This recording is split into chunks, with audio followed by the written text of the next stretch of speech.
समग्र विश्व की दौड़ धन के पीछे है, पैसे के पीछे है। छोटे से छोटा इंसान हो या बड़े से बड़ा इंसान हो, सबकी दौड़ सिर्फ और सिर्फ पैसा कमाने के पीछे है। बच्चे की पढ़ाई क्या होनी चाहिए, तो किस में ज़्यादा पैसा मिलता है, यही माँ बाप सोचते हैं। बचपन से ही यही संस्कार दिया जाता है कि वही पढ़ाई करनी है, वही काम करना है जिसमें पैसा ज़्यादा मिलता है। मतलब संसार की मुख्य जो दौड़ है वो सिर्फ और सिर्फ पैसे के लिए हो गई है। आदमी और कुछ नहीं सोचता। यह जो पैसे का राग है ना, मोह होता है, तमोगुण होता है, और तमोगुण है वह हिंसादी प्रवृत्ति भी कराता है।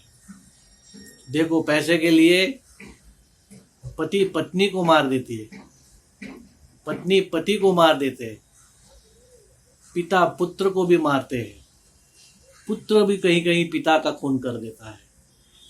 क्या होता है? तमोगुण आने से मोह उत्पन्न हो जाता है और मोह में बुद्धि खत्म हो जाती है और निंदनीय कार्य भी कर लेते हैं। इसीलिए यह सबको रोकना है तो भारतवर्ष में पहले जो बहुत प्रबल था उस गुण को उठाना पड़ेगा, और वह गुण है संस्कार का। संस्कार जब होंगे तो यह हिंसादी प्रवृत्ति घटेगी, धन के पीछे का मोह कुछ कम होगा। हमारे यहाँ कहते थे, मातृवत परदारेषु परद्रव्येषु लोष्टवत आत्मवत सर्वभूतेषु यह यस्मिन पंडितः। मतलब पर स्त्री माता के समान है, तो पर द्रव्य मतलब दूसरे का धन मिट्टी के ढेले के समान है। मिट्टी जो होती है ना, दूसरे का धन जो है वो मिट्टी के समान है। और आत्मवत मतलब समग्र संसार उसी परमात्मा का है, वही परमात्मा सबके भीतर है। तो समग्र संसार के मनुष्य जो है वो आत्मवत है, मतलब मेरे अपने है। यह पंडितों के लक्षण थे और यह संस्कार दिए जाते थे। तो यह संस्कार सुंदर और प्रबल भारत भूमि में था और बच्चों को बचपन से ही पढ़ाया जाता था। छोटे से छोटा बच्चा भी होगा तो उसके अंदर लोभ प्रवृत्ति नहीं होती थी। एक बहुत सुंदर उसका उदाहरण है। एक चीनी यात्री था, नाम तो आपने सबने सुना होगा, ह्यूएन त्सांग, बहुत प्रचलित है। उसने भारतवर्ष के इतिहास के बारे में बहुत कुछ लिखा है। वो भारत भ्रमण के लिए आया और भारत भ्रमण आने के बाद भारत घूम रहा था। वो एक बार क्या हो गया, वो कहीं गांव से पसार हो रहा था। अब गांव से पसार हो रहा था, दोपहर का समय था, कड़ी धूप थी, तो उसे प्यास लग गई। तो प्यास लग गई तो उसने गांव के बाहर एक कुआं देखा। उस कुएं के पास वो रुका और कुएं से पानी निकाला। पानी निकाल के अपनी प्यास बुझाई। थोड़ी देर वहां रुका। थोड़ी देर रुकने के बाद वो अपनी यात्रा पे आगे बढ़ा। करीब करीब 1.5 से 2 किलोमीटर चलने के बाद एक लड़का हाँफता हाँफता दौड़ते दौड़ते उनके पीछे आया। छोटा लड़का था, 7-8 साल का। ह्यूएन त्सांग ने उसको देखा तो रुक गया और ह्यूएन त्सांग ने रुक के उसको पूछा, अरे तू क्यों मेरे पीछे पीछे दौड़ते आ रहा है? तो उस लड़के ने कहा कि आप थोड़ी देर पहले वहां कुएं पे पानी पी रहे थे ना? तो बोला हाँ। तो यह थैली आपकी है क्या? ऐसा करके उस लड़के ने उनको एक थैली दिखाई।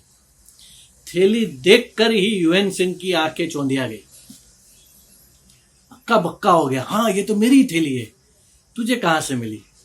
तो बोलते आप वहां पानी पी रहे थे, वहां भूल गए, लेकिन तू तो नहीं था। नहीं, बोलते मैं वहीं था, लेकिन थोड़े दूर पेड़ के नीचे बैठा था और मैं आपको देख रहा था। फिर थोड़ी देर बाद मुझे प्यास लगी तो मैं कुएं के पास गया, तब मैंने देखा ये थैली पड़ी है, तो मुझे समझ में आया ये आपकी थैली होगी। तो ह्यूएन त्सांग ने तुरंत उनको पूछा, तुझे पता भी है कि इस थैली के अंदर क्या है? तो तुरंत उस लड़के ने बोला, हाँ मुझे पता है, इसके अंदर सोना मोहर है। तुझे ये पता है कितनी है? बोलते मैंने गिना तो नहीं है कितनी सोना मोहर है, लेकिन मुझे अंदाजा है कि 1.5 से 2 हजार सोना मोहर है। अरे 1,500 से 2,000 सोना मोहर तुझे मिली तो तू लेके घर पे क्यों नहीं गया? इतने सोना मोहर एक साथ में तुझे मिल गई तो तू लेके इसे घर क्यों नहीं गया? उस लड़के ने बहुत सुंदर जवाब दिया कि हमारे यहाँ मेरे माता पिता ने मुझे यही शिक्षा दी है, दूसरे का जो द्रव्य है, मतलब दूसरे का जो धन है, दूसरे का जो पैसा है, वो मिट्टी के ढेले के समान है। ह्वेनसंग की आंख में आंसू आ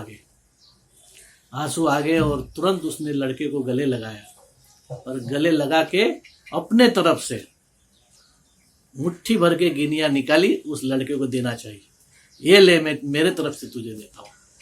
तो उस लड़के ने कहा मुझे नहीं चाहिए, अरे मैं दे रहा हूँ ना, तुझे खुशी से दे रहा हूँ, प्यार से दे रहा हूँ।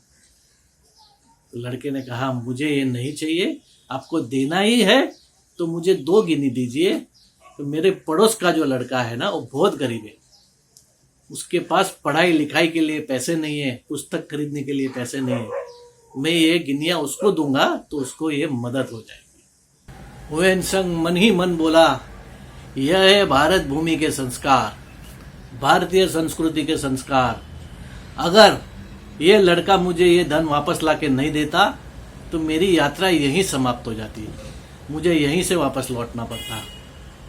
तो ये जो सत्व गुण प्रधानता होती है ना, वो संस्कार के भीतर होती है। किसी भी चीज के प्रति मोह नहीं होता, राग नहीं होता, और यही संस्कार की प्रबलता यह इंसान के अंदर मनुष्यता को जगाती है। आज भारत देश में अधिक से अधिक जिस चीज की जरूरत है वह है भारतीय संस्कार को पुनः स्थापित करना। जो समग्र विश्व की दौड़ पैसे की तरफ है ना, पैसों से उसको थोड़ा हटाकर धर्म के प्रति, क्योंकि संस्कार आपको धर्म में मिलेंगे, सत्संग में मिलेंगे, कीर्तन में मिलेंगे, कथा में मिलेंगे, सद्गुरु के वचनों से मिलेंगे। इसलिए अभी से हमारे जो बच्चे हैं उस बच्चों में, हमारी जो आने वाली पीढ़ी में यह संस्कार पहुंचे, इसलिए सभी को जागरूक होना होगा, और यह करेंगे तभी जाके भारत भूमि पहले के जैसी सुजलाम सुफलाम हो जाएगी। आप तक ये विचार पहुंचे, आपको ये दान करना है, लोगों तक पहुंचाओ, जन जन तक, घर घर तक, झोपड़ी झोपड़ी तक, खोपड़ी खोपड़ी तक। हमको क्या करना है? हमको तो खाली बटन दबा के फॉरवर्ड करना है। शायद किसी को लागू पड़ जाए और नर से नारायण बनने की प्रेरणा मिल जाए तो वो पुण्य आपका होगा।